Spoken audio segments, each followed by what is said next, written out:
Hi friends, அஸ்ஸலாமு அலைக்கும். Welcome to my channel. இன்றைக்கி நம்ம சேனலில் ஃபுல் அண்ட் ஃபுல் ரேசன் அரிசியை வச்சே நல்ல சாஃப்டான இட்லி பண்ண போகிறோம். எப்படி பண்ணலான்னு பார்க்கலாம். அதுக்கு முன்னாடி நம்ம சேனலை சப்ஸ்கிரைப் பண்ணாதவங்க சப்ஸ்கிரைப் பண்ணிடுங்க. பக்கத்தில் இருக்கக்கூடிய பெல் ஐக்கானையும் கிளிக் பண்ணிடுங்க.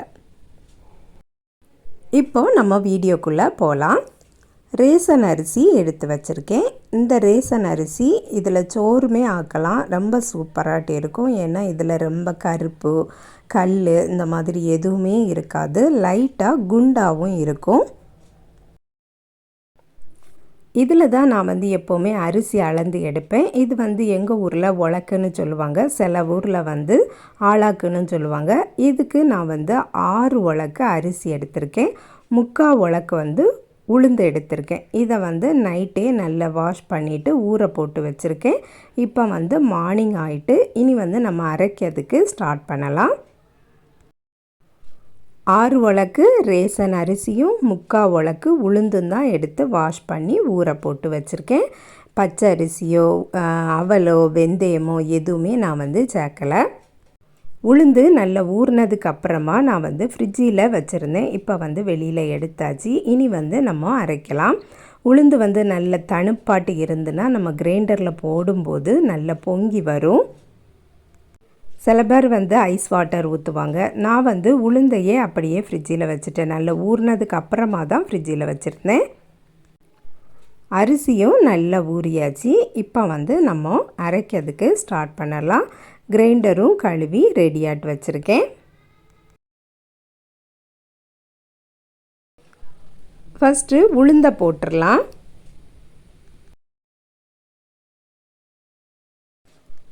நான் எப்போவுமே கொஞ்சம் தண்ணீர் ஊற்றிட்டு அதுக்கப்புறமா தான் உளுந்தெல்லாம் போடுவேன். ஏன்னா கிரைண்டர் கொஞ்சம் ஸ்ட்ரக் ஆகும். அரிசிலாம் கூட மொத்தமாக போட முடியாது, கொஞ்சம் கொஞ்சமாக தான் போடுவேன் தண்ணீர் ஊற்றி ஊற்றி.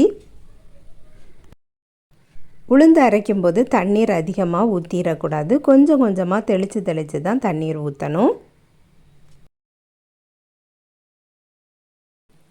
அவ்வளவு உளுந்தையுமே போட்டாச்சு. இந்த தண்ணீரை ஊற்றி தான் நான் அரைச்சிருக்கேன். ஏன்னா இதில் நான் நல்ல தண்ணீர் தான் ஊற்றி வச்சுருக்கேன். உளுந்து ஊற வச்ச தண்ணீரை ஊற்றியே அரைக்கும்போது உளுந்து நல்லா பொங்கி வரும். உளுந்தை கிரைண்டரில் போட்டதுக்கப்புறமா பக்கத்திலே நின்று மிக்ஸ் பண்ணி கொடுத்துட்டே இருக்கணும். தண்ணீரும் அப்பப்போ தெளிச்சிட்டே இருக்கணும். நம்ம தமிழ்நாட்டை பொறுத்த வரைக்கும் இட்லி எல்லாருக்கும் பிடித்தமான உணவாட்டே இருக்குது. நிறைய பேருக்கு இட்லி ஒழுங்காக வராது. சில பேர் பச்சரிசி சேர்ப்பாங்க, சில பேர் இட்லி அரிசி வாங்கினா தான் இட்லி ஒழுங்காக வரும் அப்படின்ட்டு இட்லி அரிசியிலையே இட்லி அவிப்பாங்க. சில பேர் அவல் ஜவ்வரிசி இந்த மாதிரி ஒவ்வொன்றா மாற்றி மாற்றி செய்து பார்ப்பாங்க. இந்த மாதிரி மெத்தடில் நீங்கள் செய்து பாருங்கள், ரொம்பவே சூப்பராட்டு வரும், நல்லா சாஃப்டாட்டு வரும். ஈஸியான இன்க்ரீடியன்ட்ஸ் தான், நம்ம வீட்டிலையே இருக்கக்கூடியது தான். அவல் ஜவ்வரிசி எதுவுமே சேர்க்க வேண்டாம்.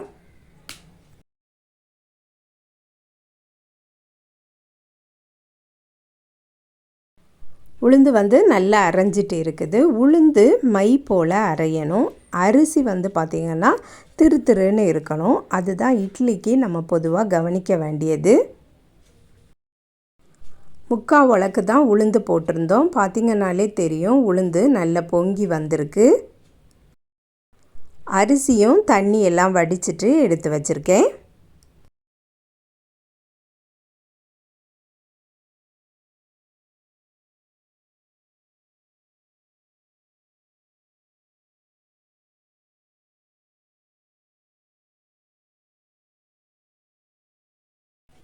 உளுந்து நல்லா அரைஞ்சாச்சு. இனி பாத்திரத்தில் ஊற்றிடலாம். பார்த்திங்கனாலே தெரியும், உளுந்து நல்ல மை போல் அரைஞ்சிருக்கு.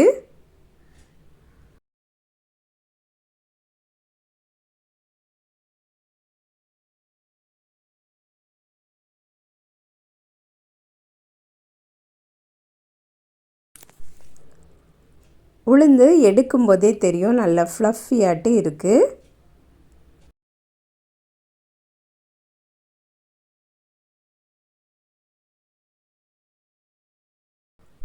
உளுந்து எல்லாம் வலித்து எடுத்தாச்சு. இனி வந்து தண்ணீர் ஊற்றிட்டு அதுக்கப்புறமா தான் நான் வந்து அரிசியை போடுவேன்.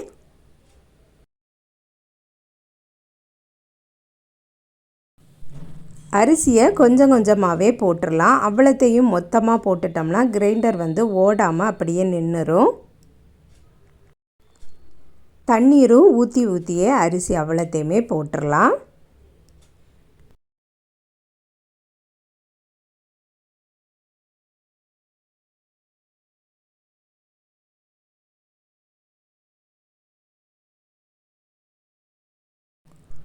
அவ்வளவு அரிசியையுமே போட்டாச்சு. அரிசி ஆட்டும்போது ஸ்டார்டிங்லேயே நான் வந்து நிறைய தண்ணீர் ஊற்றிடுவேன். அதுக்கப்புறம் தண்ணீர் தேவைப்பட்டால் மட்டும்தான் ஊற்றுவேன். மிக்ஸ் பண்ணி மட்டும்தான் கொடுத்துட்டே இருப்பேன். அரிசி வந்து சீக்கிரமாகவே அரைஞ்சிரும். பக்கத்துலேயே நின்றுக்கிடணும். ஏன்னா திருன்னு இருக்கணும். அந்த அளவுக்கு மட்டும்தான் நம்ம வந்து அரிசியை ஆட்டணும். அப்போ தான் இட்லி வந்து நல்ல சாஃப்டாட்டு கிடைக்கும். நான் வந்து எப்போவுமே நைட்டே ஊற போட்டுருவேன். காலையில் வந்து நம்ம வேறு வேலைகள் பார்த்துட்டு இருக்கும்போதே கிரைண்டரில் ஓட விட்டுருவேன். அப்போ வந்து நம்ம பக்கத்துலேயே நின்று பார்த்துட்டே இருக்கலாம். உளுந்து பார்த்திங்கனாலே தெரியும். இது வந்து ஒரு பெரிய பாத்திரம். அதில் பாதி அளவுக்கு உளுந்து வந்திருக்கு. உளுந்து நல்லா ஊறினதுக்கு அப்புறமா ஃப்ரிட்ஜில் வச்சுட்டு ஆட்டுனீங்கன்னா இந்த மாதிரி நல்லா பொங்கி வரும். நம்ம சேனலில் நிறைய ஸ்வீட் ரெசிபி, ஈஸியாக செய்யக்கூடிய ஸ்நாக்ஸ் ரெசிபிலாம் போட்டிருக்கேன். செக் பண்ணி பாருங்கள். என்னுடைய வீடியோ பிடிச்சிருந்துன்னா வீடியோவுக்கு லைக் பண்ணுங்கள். சப்ஸ்கிரைப் பண்ணாமல் பார்த்துட்ருக்கீங்கன்னா சப்ஸ்கிரைபும் பண்ணிடுங்க.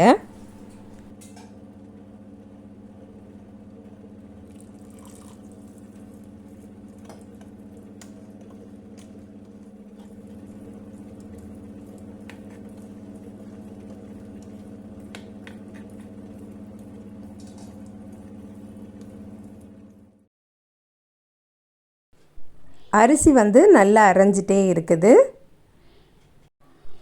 இன்னும் கொஞ்ச நேரம் கூட கிடக்கணும்.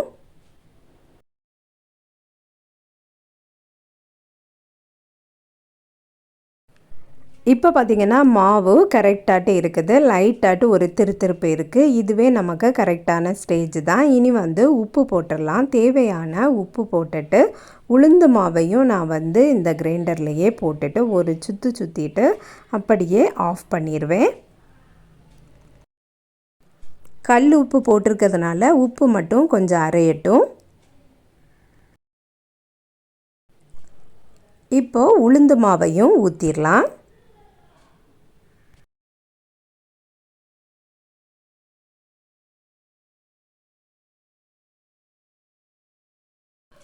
உளுந்து மாவு அவ்வளோத்தையும் ஊற்றுனதுக்கு அப்புறமா கொஞ்ச நேரம் ஓடணும். அதுக்கப்புறம் நம்ம வந்து கிரைண்டரை ஆஃப் பண்ணிடலாம்.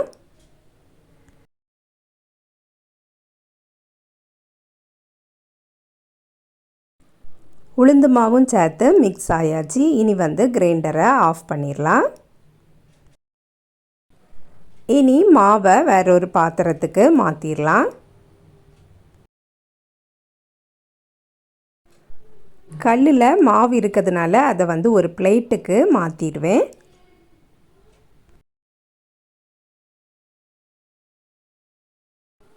உளுந்து மாவு இருந்ததுலையே ஊற்றிட்டேன்.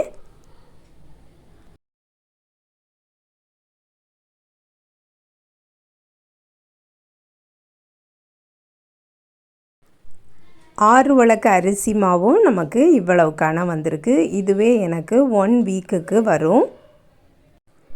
இதை இந்த மாதிரி ஒரு கண்டெய்னரில் போட்டு நான் வந்து ஃப்ரிட்ஜில் எடுத்து வச்சுருவேன். இதை நான் புளிக்கலாம் வைக்க மாட்டேன். அப்படியே ஃப்ரிட்ஜில் வச்சுருவேன். இதை மார்னிங் அரைச்சிருக்கேன். இதை அப்படியே ஃப்ரிட்ஜில் வச்சிடலாம்.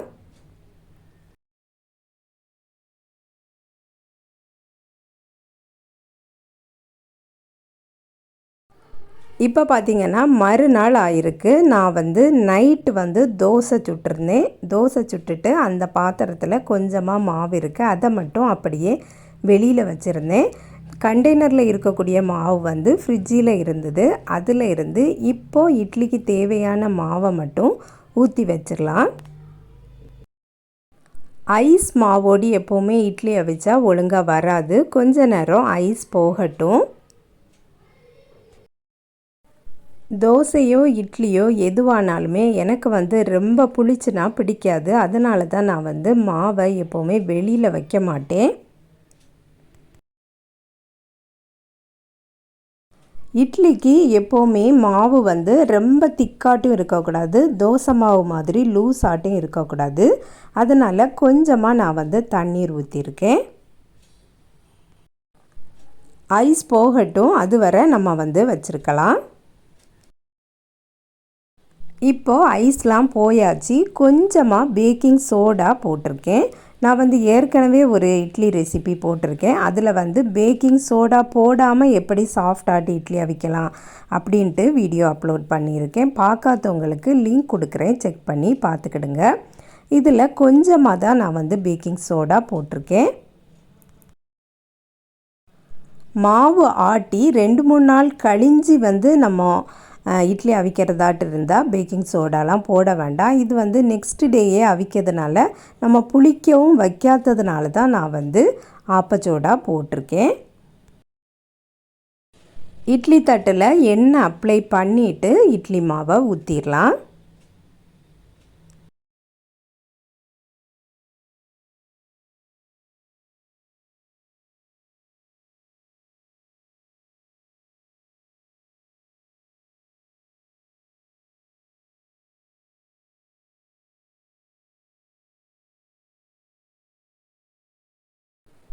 இனி இட்லி குக்கரில் வச்சு அவிச்சு எடுக்கலாம்.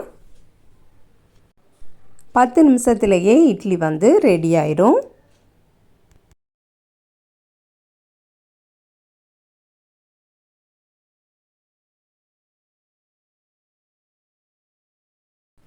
இட்லி வந்து நல்லா குக் ஆயாச்சு. இப்போ நான் வெளியில் எடுத்து வச்சுருக்கேன். நல்ல சூடாட்டி இருக்குது. இனி ஒவ்வொரு பிளேட்டாக நம்ம வந்து வெளியில் எடுத்துட்டு நல்லா ஆறுனதுக்கு அப்புறமா ஒரு ஸ்பூனை வச்சு எடுத்திங்கன்னா சூப்பராட்டு வந்துடும்.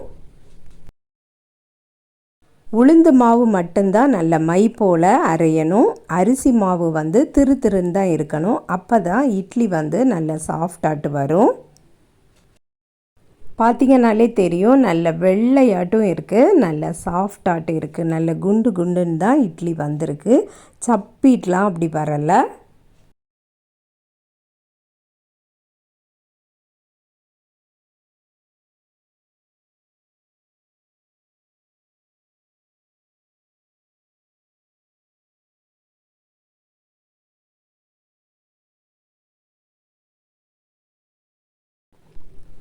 இப்போது பிச்சு காட்டுறேன் பாருங்கள். நல்ல சாஃப்டான இட்லி இது. நீங்களும் கண்டிப்பாக ட்ரை பண்ணி பாருங்கள் ஃப்ரெண்ட்ஸ். இந்த வீடியோ பிடிச்சிருந்தா லைக் பண்ணுங்கள், ஷேர் பண்ணுங்கள். நம்ம சேனலை இது வரைக்கும் சப்ஸ்கிரைப் பண்ணலைன்னா சப்ஸ்கிரைப் பண்ணிடுங்க. நெக்ஸ்ட் வீடியோவில் வேறு ஒரு ரெசிப்பியில் சந்திக்கிறேன். அஸ்ஸலாமு அலைக்கும்.